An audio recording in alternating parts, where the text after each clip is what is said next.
Well, first, unless African leaders are committed to this, it's not going to happen. The United States cannot do it for them 5,000 miles away. It has to be African-led, African-initiated. And there are countries in Africa with predatory leaders who are corrupt and tyrannical. And Zimbabwe is a good example of that. I don't see President Mugabe initiating this. Now, Morgan Tsvangirai is the prime minister. He's a reformer. He might do it in Zimbabwe, but Zimbabwe is one of the most food insecure countries in Africa, and they have a political stalemate there.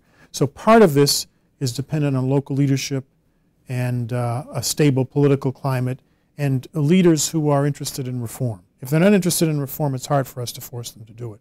Secondly, is there something that in the case where there is a reformer, someone who wants to make progress, that the United States can do? And the answer is yes. Everything should be driven locally. You can't treat Africa as though it's one country. It's not. It's profoundly different.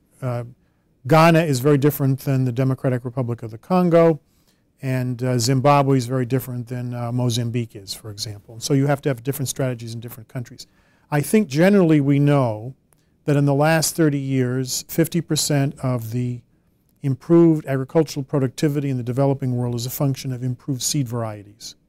And so seed technologies is something we should be focused on because it has a very high likelihood of success given its track record. We cannot use the Green Revolution model in Asia and Africa. We tried that in the 1980s. AID, DFID, the British aid, and the World Bank tried to take the same model that worked in Asia and bring it to, it was a failure. African agriculture is smaller. There's very little irrigation. There's poor road infrastructure, and so it's hard to move around fertilizer and seed varieties, new seed technologies. And so one of the things we need to do is take a holistic approach to this. One of the reasons the program failed in the 80s, it was too complicated. It covered too many subjects. We tried to do everything in the rural areas. It was called Rural Integrated Development. That's the Green Revolution in Africa, and it didn't work. So I think we need to focus on getting farmers to markets, improve seed technology, improving the road infrastructure in the rural areas.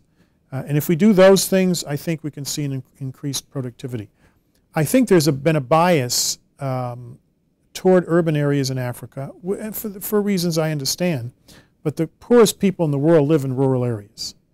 And I think the donor governments began to realize that in 2007 and 2008, and there was an increase in agricultural development funds from donor governments and multilateral institutions when there had been cuts for 15 years before that.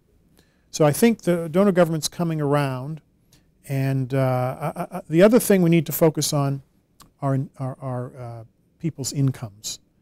The major factor that causes starvation deaths and famine is not the absence of food.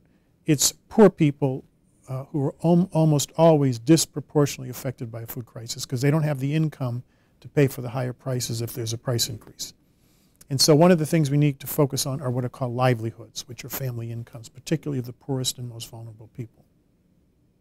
Right. And specifically you would think about women because 70% of agriculture in Africa is focused with women. It varies from country to country in terms of the proportion, but women are a high percentage of the population of farmers, and so there has to be a focus on the status of women in these societies because sometimes women don't have, for example, land rights in many countries to their own farms, and that becomes a huge problem in terms of investments in irrigation if the women who do the farming don't have any rights to the land that they're on.